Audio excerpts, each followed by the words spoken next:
welcome to Almanac North. I'm Maria Hewitt.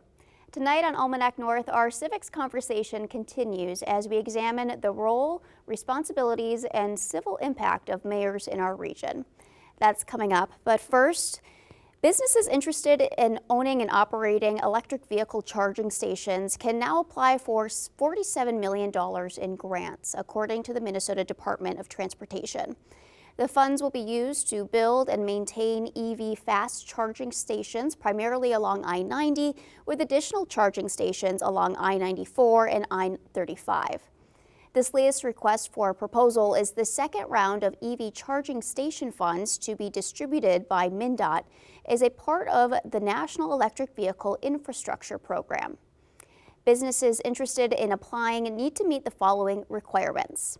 Located no more than 50 miles apart along the alternative fuel corridor, located less than 1 mile driving distance from an exit, have a minimum of 4 150 kilowatt charging ports able to operate simultaneously, allow public access to the chargers 24 hours a day, 7 days a week. MnDOT anticipates awarding funds for 14 NEVI stations in this round. This round of funds complements the previous selection of 12 locations along the I-94 and I-35 corridors. That round accounts for more than $7.1 million in funding. Minnesota will receive $68 million over 5 years for this program. MnDOT has a webinar scheduled for anyone interested in learning more. It's scheduled for Wednesday, October 30th at 11 a.m. Participants will have an opportunity to learn more about the requirements and ask questions. Before we speak with our first guest, we join Dennis Anderson for a special report from Dennys Desk. Denny?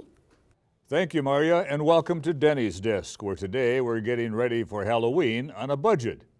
According to the National Retail Federation, Halloween spending will hit a whopping $11.6 billion, with 72% of people planning to celebrate. So let's talk budget-friendly tips from the Better Business Bureau. Now first, get creative at home. Check your closet for costume ideas before going out and buying anything new, or consider swapping old costumes with friends or family. If you're only planning to wear a costume once, consider renting instead. Now for candy, buying in bulk can save you cash, especially if you're expecting a big crowd of trick-or-treaters. And remember, factory-wrapped candy will last past Halloween.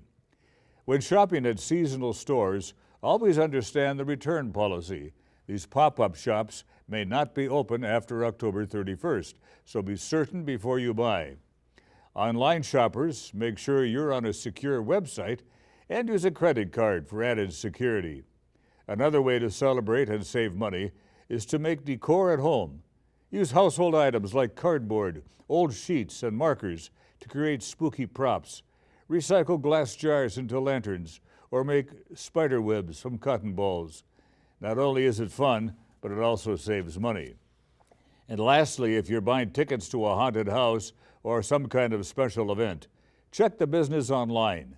Read reviews and check for any complaints or scams reported by other customers. Stick to these smart tips to keep your Halloween fun, safe, and within budget. This has been another edition of Dennys Desk. Thank you for joining me. And now, back to you, Maria. Thank you, Denny. Our first guest comes to us from across the bridge, Superior Mayor Jim Payne. Thank you for joining us. Thanks for having me. Let's start with a high-level look at your primary responsibilities as a mayor in Superior. Yeah, I always tell just about anybody that I have 3 jobs: administration, representation, and politics. So I have to actually run the city day to day. There is no city manager or administrator. I do political work. I'm a member of the city council and I preside at the meetings. I can introduce and veto legislation from the council. But my favorite part of the job is representation. It's speaking on behalf of the people of Superior, everywhere from interviews like this all the way to meetings with the President of the United States. So The role of the mayor looks a little different in Wisconsin versus Minnesota. How does that differ? I've never really believed in these labels like strong mayor, weak mayor, strong council, weak council. In Wisconsin, we have strong mayors and strong councils. So unlike in Duluth, there's nothing between me and the administration. So all of the department heads report, in fact, all city staff reports directly to the mayor, but the department heads specifically. And the mayor's more active in the political work of the city in Wisconsin, being members of the city council. So how does your role as Superior Mayor differ from like what other government officials like the city council do? What's the check and balance there? Probably the biggest difference in Superior is that I'm full-time, and there are no full-time counselors, there are no at-large counselors, so I'm the only elected official that represents the entire city. I'm also the only elected official that does it full-time. One thing that's unique in Superior compared to all other Wisconsin mayors, we have a local ordinance that actually prohibits mayors of Superior from having any other job. So not only do I do this work full-time, I'm not allowed to moonlight doing anything else. Oh, and that's unique to Superior. I think we're the only city that has that law, yeah. Can you walk us through a typical day as mayor? Of course, there's no such thing. So because of those three jobs, my day can be very different. The weekdays really do get pretty administration heavy. I have the most direct reports of any supervisor in the city. I have something like 15 people that report to me directly, and I try to meet with them as often as possible. And so I'm up pretty early. I tend to get up about 5:30 in the morning to get a workout in if I can. And then the day starts pretty quickly with emails, responses. Constituents can reach me much more directly than any of my predecessors because of social media. And then spend most of the day in administration, and then evenings are often public events or committee work with the city council. But at any given time, an event can take me right out of the city. I went and spoke to Denfeld government students just yesterday. Oh, wow. So full days, and they vary a lot. That's right.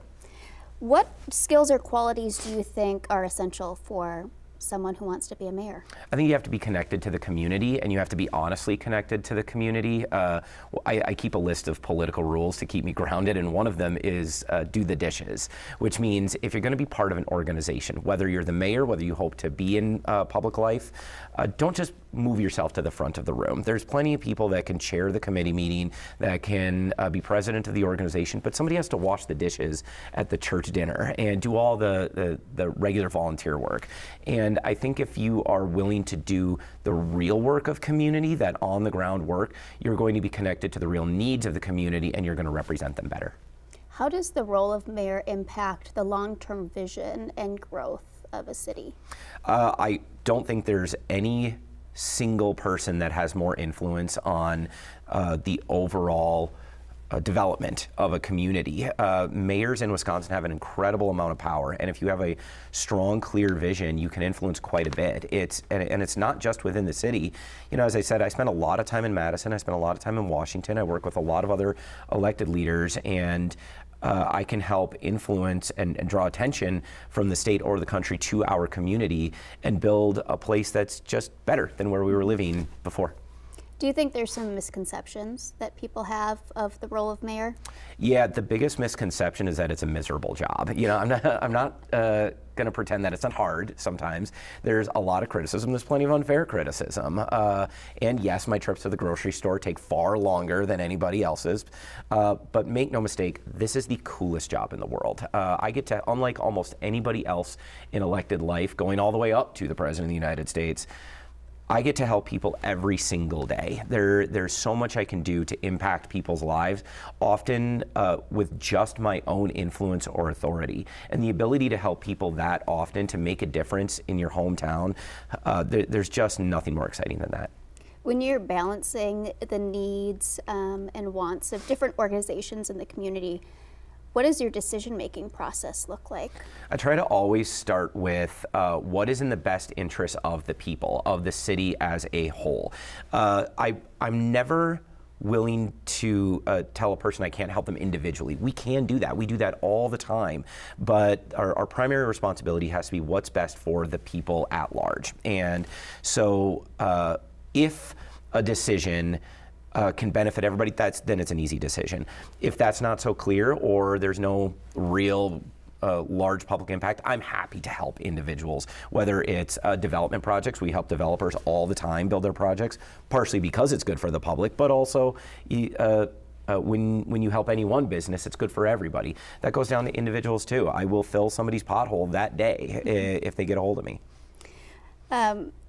What advice would you give to young people who want to make a difference in local government? It sounds like you talked to or spoke with a bunch of young people yesterday. So yeah, they asked me that question, and there were a lot of kids that wanted to be involved in government and public life, and the answer is actually pretty simple: just be involved. And there's many ways you can do that, but I think my path to the mayor's office involved being involved with a lot of community organizations. I was active within my church. I was active within the Rotary. I tried to say yes to volunteering a lot, just being involved in community.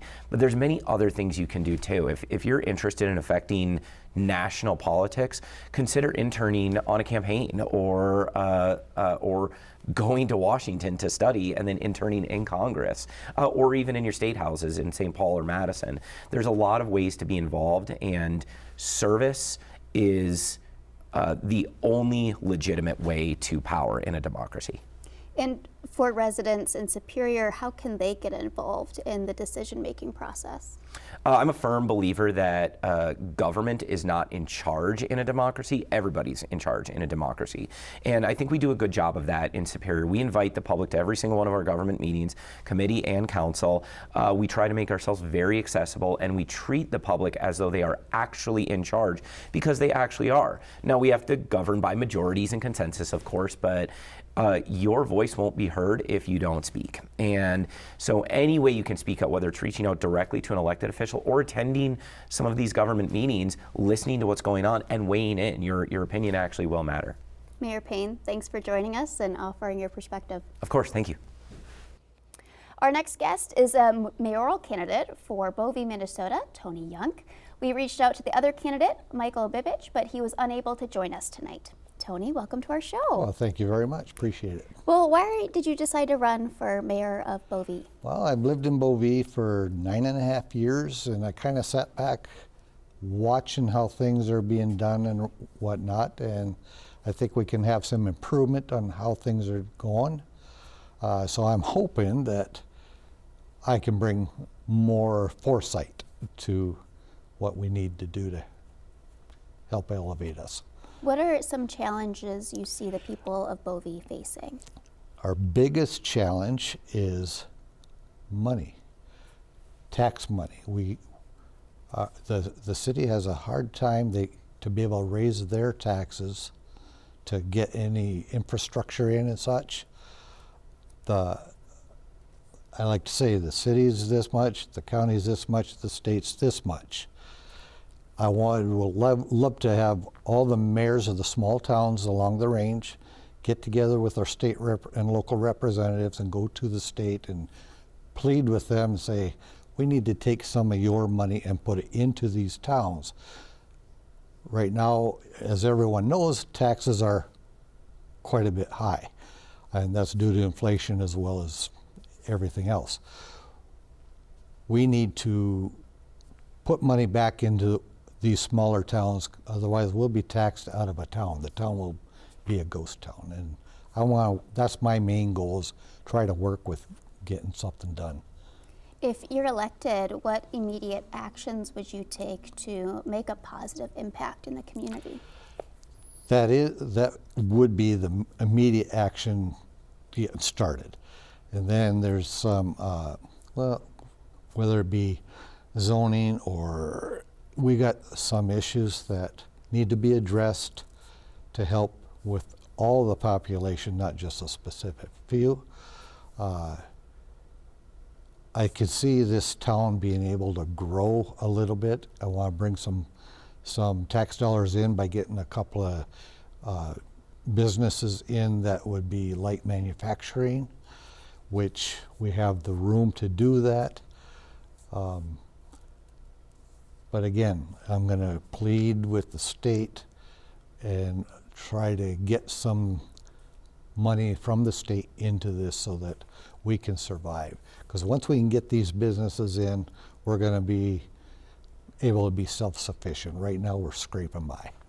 Tony, can you share a little bit about your background and how it applies to running for mayor? I have a pretty extensive background.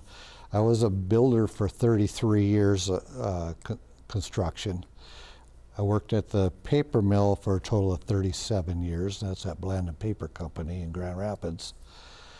I've started and sold 4 businesses, and my 5th one I just shut down 16 years ago, and that was the builder. And being retired has been the busiest job I ever had, and I'm still civically going to the city meetings. Matter of fact, I'm here today instead of our city meeting tonight. I've been around shaking people's hands. I still got ways to go, but I'm encouraged by what they're telling me. I want people to give them my information. Call me, even if I don't make it as mayor. Call me, because I go to the city meetings and I have brought up several things concerning other people that are afraid to go in, and I'm not. So I want to shake some trees a little bit, but I don't want to go too far away from the status quo. We do need to elevate our town, and I've got different ideas on what to do. I have a couple, like I said, a couple businesses that want to come in. I have a builder that would like to build some houses on some city property if he can get it. So that'll just help increase our tax base. Tony, thank you so much for joining us tonight. Well, thank you. I appreciate it.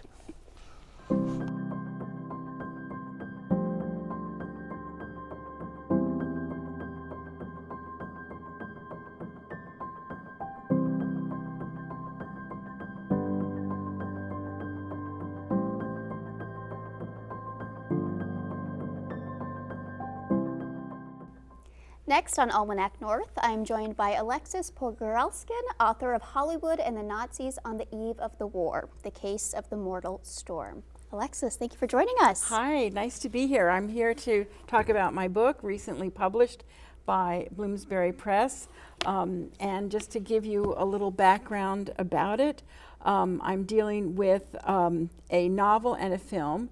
The novel originated in Great Britain. The author was a woman named Phyllis Bottom. She published the novel in 1937. It was immediately a bestseller. It was taken up in the United States, published by Little Brown and Company in 1938, and again, a bestseller. Hollywood took out an option on the novel because at that time, in the late 1930s, Hollywood basically produced most of its movies as a result of purchasing the rights to bestsellers.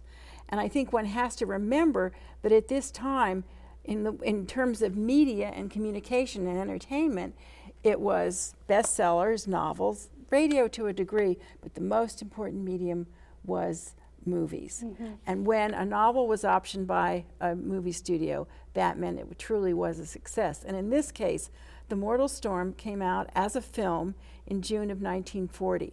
And this was a time when there was great debate, great discussion in this country about whether the Nazis were a threat, whether we should be involved, whether we should pay attention to what was happening in Europe, whether we should come to Britain's aid, whether we should even rearm. I mean, these were the big questions that roiled American political life. And this movie was designed very clearly, very intentionally, to present the plight of the Jews, as it turns out, before the Holocaust, the first major film to present the plight of the Jews before the Holocaust. And the film was also, if you will, a brief, an argument for intervention, that we had a role to play in Europe, an important one. We had to come to Britain's aid. And this flies in the face of much of the public attitude toward foreign affairs in the 1930s.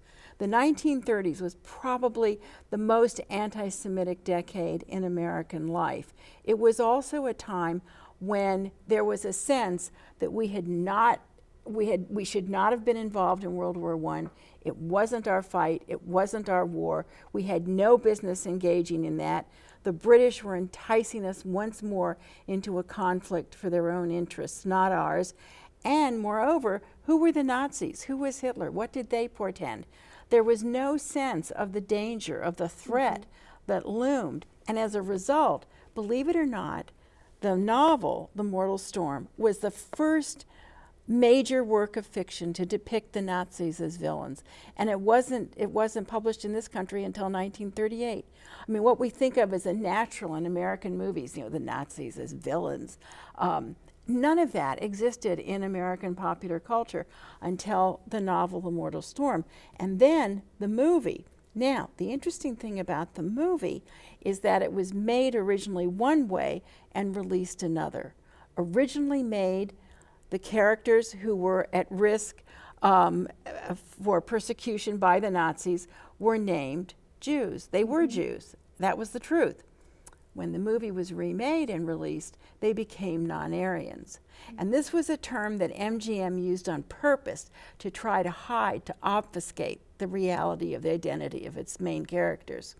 Why? Because the moguls, the studio heads, the ones who were making the movies, most of them were Jewish, and they were afraid of their own Jewishness. They were afraid the movies would somehow be perceived as Jewish, that they weren't making entertainment, they were making politicized propaganda. Okay, so they tried to hide behind the term non-Aryan. That didn't fool the anti-Semites. There was a cabal in the US Senate, a group of very aggressively anti-Semitic senators who were in cahoots, you would say ex officio with their group, Charles Lindbergh no less. And they were determined to stop Hollywood from making movies like this. In particular, they were furious about this film. And so it was Lindbergh's idea, actually, to hold hearings, public hearings, by the Senate to expose. Lindbergh and others believed they could just expose this politicized reality, these horrible interventionists who wanted Americans to go to war, who didn't see the future of the new Germany. They thought, just publicize this, just bring it out into the open. And so they held these hearings in September of 1941. And they galvanized the country for 3 weeks. And they made fools of themselves, because it was clear by then that we did have a stake in what was happening in Europe. It was clear by then we were going to get into the war. Roosevelt had won a third term. He was already appointing a wartime cabinet. And the idea of isolationism no longer carried any weight. So in the book, how do you walk through this? How do I walk through it? Is it chronological? Yes, it's pretty much chronological, but I build it around these vibrant figures, these amazing characters. Batom, who wrote the novel, the screenwriter who wrote the screenplay, who was an amazing woman. Lindbergh, I have a lot to say about Lindbergh. I had access to his unpublished diary. And that revealed to me just how incredibly anti-Semitic he was. And he became more so. You can read the diary all the way through 1941, and you can see him become more and more anti-Semitic, more and more hateful toward the Jews, to the point where he's absolutely obsessed. I found that piece of it fascinating. And we only have a little bit more to chat about this, which I would love to hear more. And you have an event coming up. Are you speaking at this event? Yes. Okay, wonderful. For sure. Yeah, 2 events. I can mention them, or maybe you'll show the poster. But I'm hoping to do some readings from the book, entice people into it, and also explain just how extraordinary this period was. 1938, 39, 40, 41, the United States sort of teetered on the brink as to whether we would be prepared for war, whose side would we be on. And Lindbergh tried to convince the country that the Nazis were really a good thing, that the future of Europe lay with Hitler and the new Germany. And of course, others had the good sense to recognize how appalling that idea was. And so those events, Thursday, October 24th, Teatro Zucconi, and we'll show the film. November 12th at the library. The library, again, we'll show you get to see the film and hear from Alexis. Thank you so much for joining us. Thank you. Well, before we go, let's take a look at what you might be up to this weekend. Saturday from 9:30 a.m. to noon, the Friends of the Lake Superior Reserve and the City of Superior are holding their annual Fall Beach Cleanup. Snacks and supplies will be provided, and there will be a prize for whoever finds the most interesting piece of trash. For more information, head to folsr.org. This Sunday from 1 to 3 p.m. at Wild State Cider is the Duluth Novelists Monthly Meetup. The first hour is for discussion to compare notes, discuss progress, and encourage each other. The second hour will be focused on writing time. If you're interested in this event, you can request to join the group online at meetup.com. Also this Sunday, Rabbit, Bird, and Bear is hosting Poets, Pirates, and Pumpkins from 3 p.m. to 5:30 p.m. at their Bayfield, Wisconsin location. The event will feature artists from the Twin Ports through Bayfield and beyond. A writer's open mic will take place immediately following the featured artists. The event is held at 222 Rittenhouse Avenue in Bayfield, Wisconsin. Well, that's it for this week's show. Make sure you go out and enjoy your weekend. For everyone here at Almanac North, I'm Maria Hewitt. Thank you for joining us. Good night.